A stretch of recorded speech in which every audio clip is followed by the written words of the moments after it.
Hello, welcome back, Boxer1 here, and today we'll be reviewing this set. I forget what year this is. Wow, let me look at the back.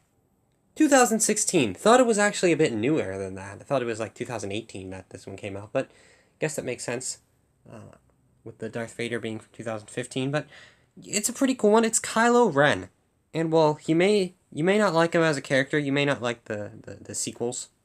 I thought they were fine. I just liked watching Star Wars, honestly. But yeah. He does have some really interesting things, especially in the pieces category for this set. Mainly with these cloth pieces here, which I'll talk about in a second. But he's a pretty cool buildable figure. Without further ado, let's get into it. And we will start off at the bottom and kind of work our way up. It's pretty simple, this guy. He doesn't have many printed details from what I remember. Although, I guess he does have some, even under the cloak. No, never mind. I thought this was printed. No.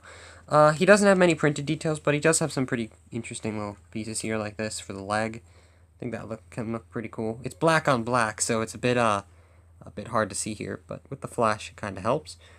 You can see how that looks. Pretty good.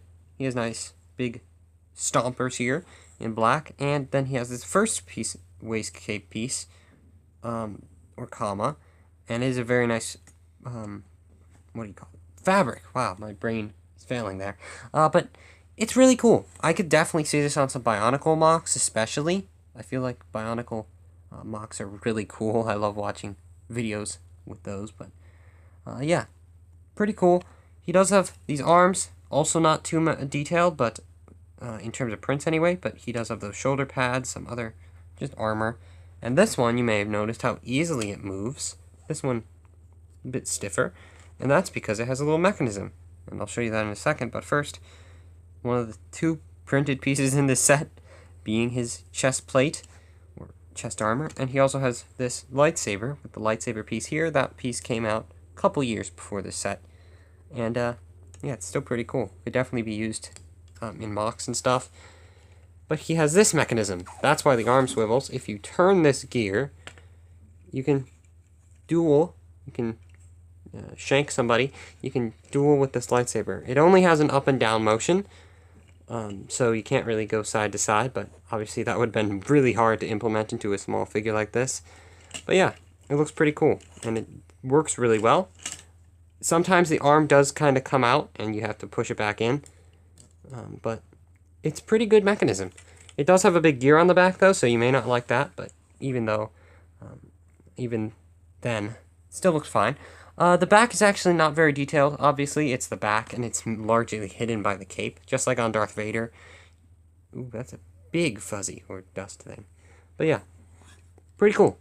He also does have this head mold that is exclusive to this set, which I always found was interesting. Exclusive head molds. You can see that. Looks very good. I think they did a really good job on that helmet mold, which is pretty good. I know on some of the faces, like the Jyn Erso, they didn't do as well. But on these helmets, they definitely did quite well. But now that we looked at the pieces of the set and the figure in general, let's talk about posability, because that's really important for these. Obviously, you can do the pose on the instructions, but you want to know is his shoulder posability. It's not terrible. He can put his arm up here, which kind of makes sense.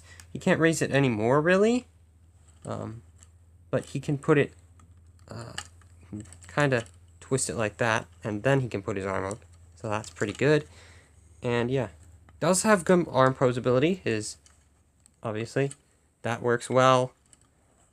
Hands are good, and the legs are good as well. You can pose the legs pretty good. That the hips they can't come out too far because of this, but I think they're pretty good. Yeah, that's actually really good. So yeah. Very nice posability. Only thing I don't like is the neck doesn't have as much posability, to the sides especially, but that's to be expected. But yeah, I'd say in posability, he's actually pretty good. Much better than the Darth Vader, which actually kind of makes sense, because Darth Vader is supposed to be like a clunky cyborg with armor that specifically doesn't allow him to move. If you've ever read, I think, the comics and stuff like that. But yeah, he's pretty cool. And that's basically my opinion of him. I know lots of people don't like the buildable figures and stuff like that, but I really liked it when it came out. I really liked this. My favorite ones that I unfortunately don't have is the Scout Speeder Bike, with the Scout Trooper, of course. And then I believe it was the General Grievous. That one was absolutely amazing. But I don't have either of those. I really wanted them, didn't get them, but yeah, pretty cool. I quite like this one, actually, especially the fabric capes and stuff like that. Anyway, I do hope you enjoyed. I shall see you next time, where we will get getting into Super September, the once a year thing where I kind of do a theme of reviews. Last year, I think it was set 113. I did every single alternate build for that set. And then this year, I'm going to do every battle pack in my collection. Now, obviously, I don't have all of them, but I'm going to try and do every one I have. So, I hope you enjoy that. I shall see you next time. Goodbye.